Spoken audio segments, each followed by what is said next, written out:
후반기 특별 새벽 기도의 마지막 날입니다. 하나님께서 늘 그러하셨지만은 특별 새벽 기도에는 특별한 은혜를 주시는 것 같습니다. 이번에도 어김없이 특별한 은혜 주심을 감사합니다. 저와 여러분의 고백이지요? 예, 아멘이 없습니다. 특별히 여러분이 저를 위해서 또 교육자를 위해서 기도해야 됩니다. 여러분의 영혼과 신앙을 위해서 기도해야 됩니다. 올바로 하나님의 말씀을 증거하여 여러분이 날마다 하나님과 가까워지고 복음을 선명하게 깨달을 수 있도록 여러분 자신을 위해서 더 기도해야 합니다. 힘써 기도하는 저와 여러분 되기를 소망합니다. 특별히 특별 새벽 기도회 동안 차량 운행, 또 찬양, 방송, 반주 여러모로 섬겨주신 모든 분들께 감사드립니다. 사실 혼자 하면 힘겹습니다. 어렵습니다. 그러나 함께하면 할 수 있는 것이 너무나 많습니다. 함께하기 위해서 서울에서, 강화도에서, 성도에서 여러 군데 함께 모여서 기도에 힘쓰고, 특별히 여든 중반에 넘으시는 원로 장로님이 앞장서서 기도의 본이 되어 주셔서 함께 해주심을 감사드립니다. 옆에 계신 분들과 함께 인사 나누실 때 당신이 있어서 정말 다행입니다. 이렇게 한번 인사하시겠습니다.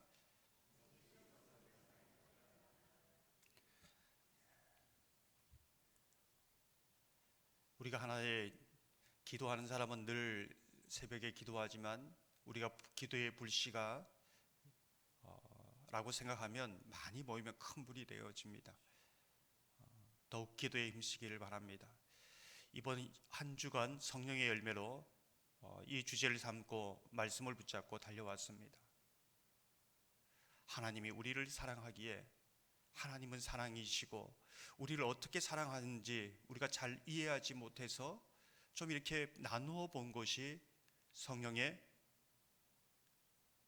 8가지 열매지요. 사랑이 어떻게 그 8가지로 나타나고 있는가를 우리가 함께 묵상해 보았습니다.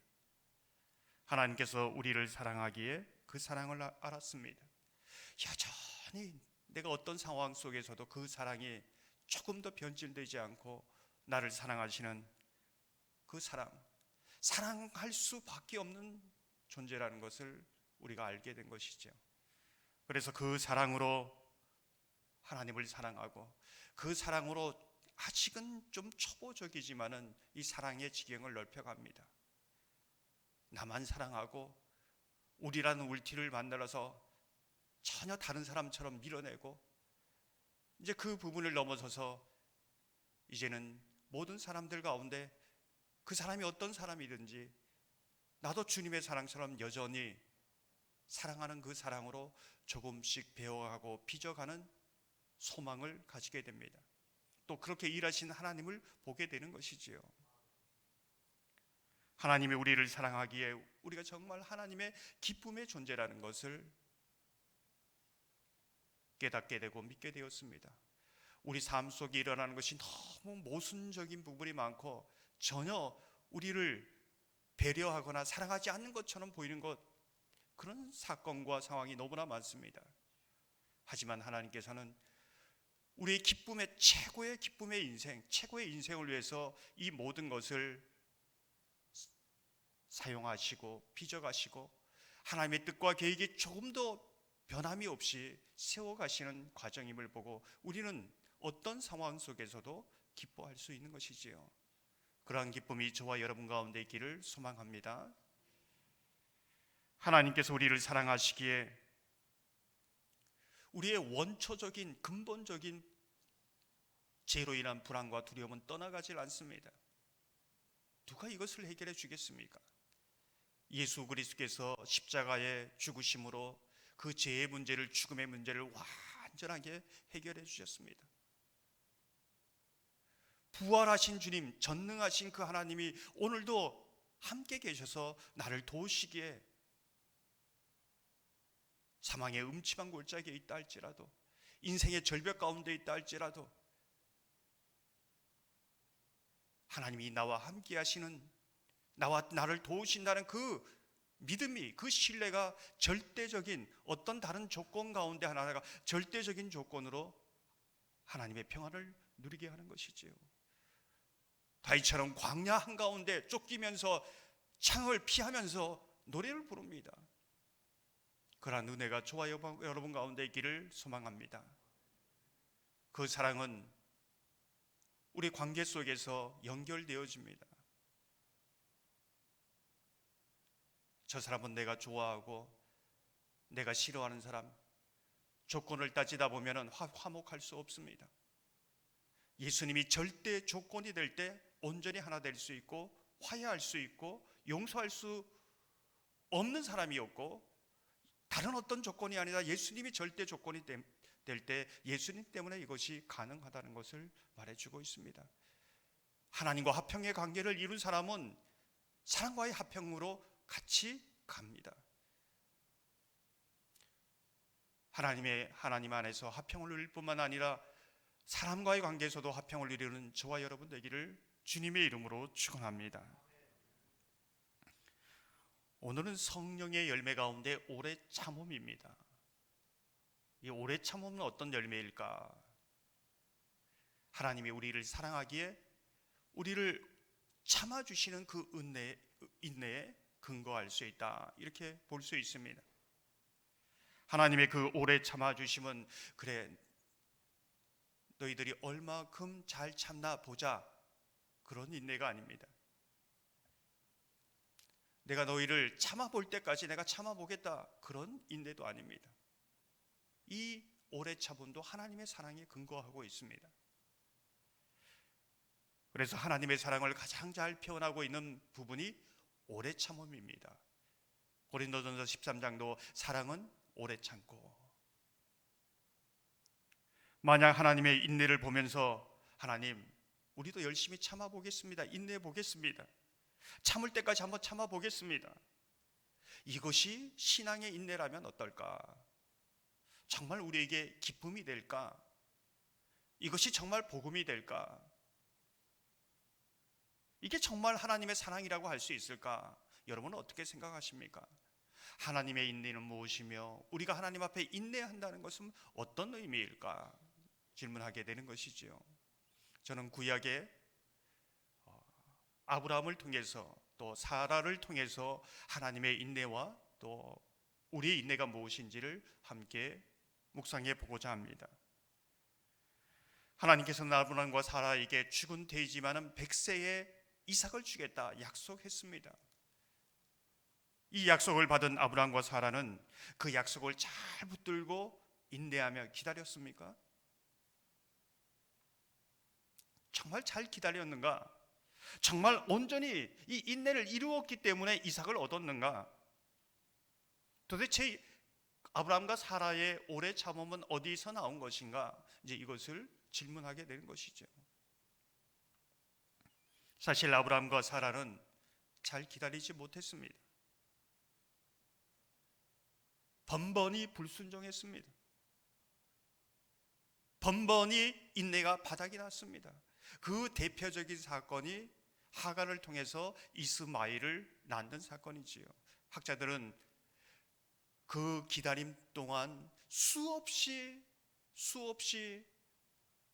인내하지 못하고 불순종한 사건이 수없이 많은데 그 대표적인 사건을 성경에서는 하갈의 사건으로 기록하고 있다, 이렇게 추정합니다.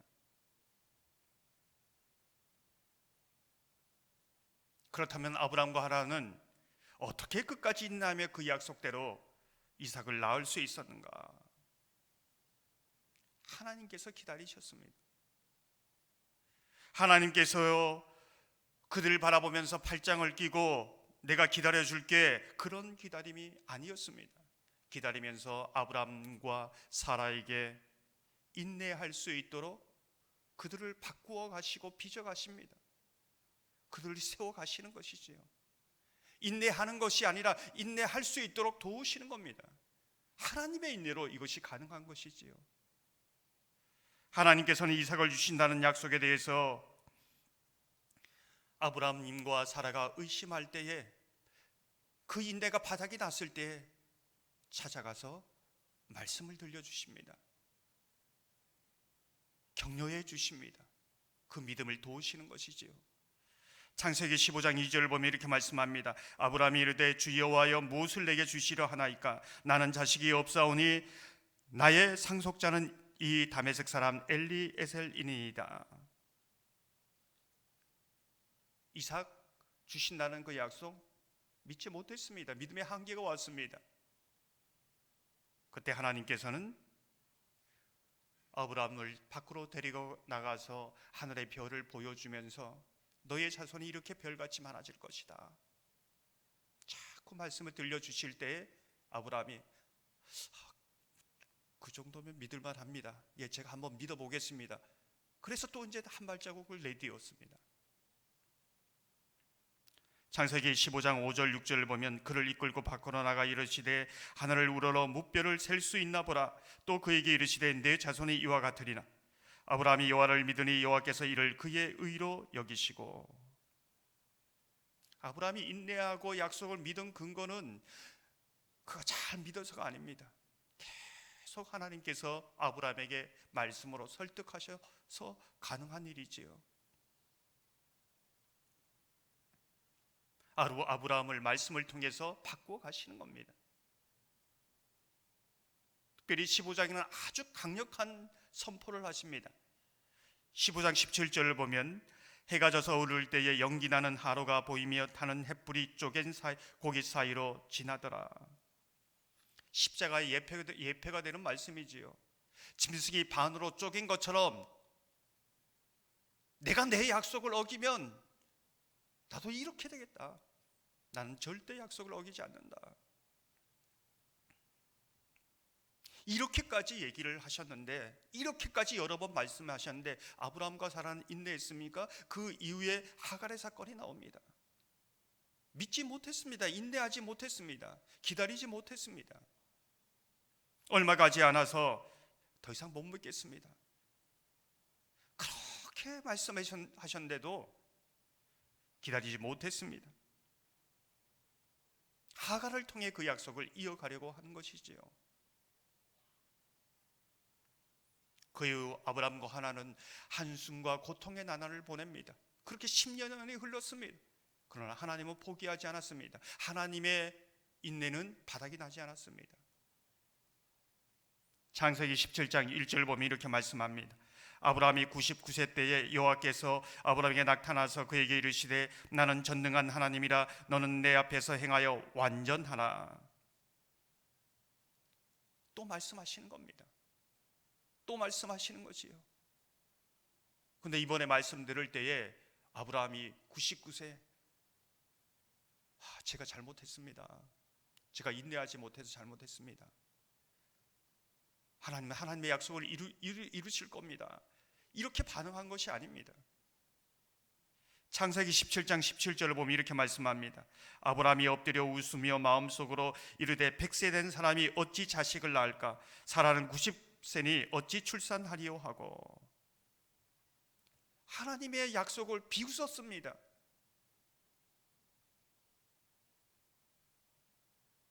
약속을 믿어보겠다고 하다가 바닥이 나서 이제는 비웃고 있습니다.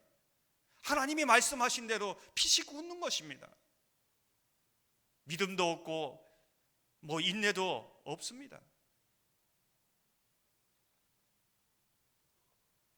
하지만 하나님은 끝까지 참으시면서 아브라함을 설득하고 있습니다. 말씀으로 계속 설득하고 있는 것이지요. 결국은 이삭을 낳았습니다. 아브라함이 이삭을 낳은 이후에 어떻게 바뀌었을까? 그 이후에 아브라함의 삶을 보면 하나님의 약속에 대해서 의심하지 않습니다. 심지어 이삭까지 바칩니다. 하나님이 그를 빚어가신 것이지요.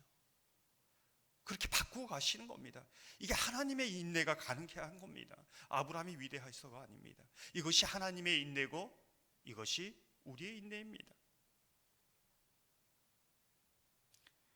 아브라함의 인내는 다만 하나님의 말씀을 듣고 들으며 겨우겨우 그 말씀을 따라 따라간 것뿐입니다. 그것을 칭찬하십니다. 그것을 인내라고 하십니다. 여기에 중요한 우리의 믿음의 원리가 있습니다. 하나님 앞에 말씀으로 순종해가고 순종을 통하여 연단해가는 이 성령의 열매를 어떻게 맺을 것인가? 아브라함이 정말 잘한 게 있습니다. 그래도 겨우겨우 따라가지만은 하나님의 말씀을 계속 듣습니다. 이 말씀이 내 속에 믿음으로 역사할 때까지, 그리고 정말 하나님은 믿음을 하나님 분이구나, 다른 길이 없구나, 이런 믿음이 생길 때에 다른 길이 보이지 않고 오직 주님이 보여준 그 길을 가지 말라고 해도 가는 겁니다. 이게 진짜 믿음입니다. 많은 사람들이 은혜 받았습니다. 나는 좋은 설교 많이 들었습니다. 나는 성경을 몇 독 했습니다. 무엇을 보았습니다. 아닙니다. 진짜 믿음은 하나님이 주신 그 말씀에 통하여 생긴 그 믿음이 주님의 길밖에 안 보이는 겁니다. 이 길로 가야 사는 길이라는 것을 아는 것이지요. 그래서 그 길로 갈 수밖에 없어 가는 것을 순종이라고 합니다. 이게 믿음의 원리입니다. 이게 말씀에 듣는 원리이지요.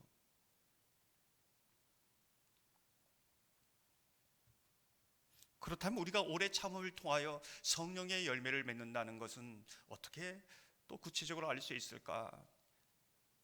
하나님의 사랑의 대표적인 장이 호세아지요. 음녀가 된 고멜을 아내로 맞이하여 살라고 합니다. 호세아가 그 고멜을 맞이하여 아내로 맞이해서 그 창녀를 맞이해서 아기를 낳습니다. 여기까지도 힘든데 또 도망갑니다. 도망가서 다른 남자의 아기를 베고 또 오는 것이지요. 이 고멜이라는 여자에 대해서 호세아가 어떻게 기다릴 수 있을까? 어떻게 인내하며 계속적으로 받아들일 수 있었을까? 여러분 어떻게 생각하십니까? 그게 인내로 가능한 것일까요? 하나님의 말씀이니 순종하겠습니다. 기다리라고 하면 얼마든지 기다리겠습니다. 그렇게 했을까요? 절대 그렇지 않습니다. 아브라함처럼 왜 이렇게까지 해야 됩니까? 이게 말이나 됩니까? 하나님이 왜 그런 명령을 합니까? 도대체 내 하나님이 맞습니까? 항변했을 겁니다. 그렇다면 호세아는 어떻게 고멜에 대해서 그렇게 인내하며 기다리며 사랑할 수 있었을까? 아브라함과 같습니다. 고멜에 대한 하나님의 그 인내, 사랑, 불타는 사랑, 하나님의 포기하지 않는 사랑, 그 하나님의 사랑을, 그 말씀을 계속적으로 듣는 것이지요. 호세아가 듣는 것입니다. 그 사랑이 자신에게도 부어지고 있음을 아는 것이죠. 어쩌면 자신이 고멜과 같은 존재라는 것을 또 알게 됩니다. 아마도 호세아 선지자는 예레미야의 선자의 고백을 하지 않았을까요? 예레미야 20장 7절을 보면 이렇게 말씀합니다. 여호와여, 주께서 나를 권유하심으로 내가 그 권유를 받았사오며 주께서 나보다 강하사 이기셨으므로 내가 조롱거리가 되니 사람마다 종일토록 나를 조롱하나이다. 예레미야는 이스라엘 백성들을 향하여 제가 갈게요, 순종하겠습니다, 이렇게 하지 못했습니다. 절대로 못 갑니다. 그 자리가 조롱의 자리고 매일 그것도 조롱받는 자리인데 내가 왜 갑니까? 하나님 왜 이랬습니까? 이렇게 얘기했을 겁니다. 근데 하나님은 그에게 말씀하십니다. 너가 가야 되지 않겠냐? 난 너가 갔으면 좋겠다. 그들이 나에게 어떤 사람들이냐?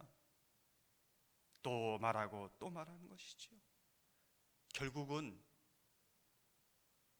하나님께 설득되어서, 주님이 나를 이기셨다 설득되어서 안 가면 안 되는 상황까지 가는 겁니다. 하나님을 누가 이깁니까? 그게 하나님의 인내요, 우리의 인내고, 하나님의 사랑이요, 우리의 사랑입니다. 사랑하는 성도 여러분, 하나님이 오늘도 우리에 대해서 인내해 가시고 바꾸어 가시고 빚어 가십니다.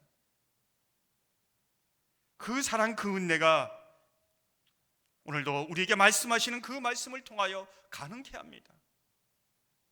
그래서 우리는 이렇게 말하지요. 하나님이 하셨습니다. 우리가 이 시간 마지막으로 이렇게 고백하기를 원합니다. 예수님 때문에 인내합니다. 예수님 때문에 사랑합니다. 예수님 때문에 용서합니다. 저와 여러분이 빚어가는 상황이고 바꾸어가는 상황입니다.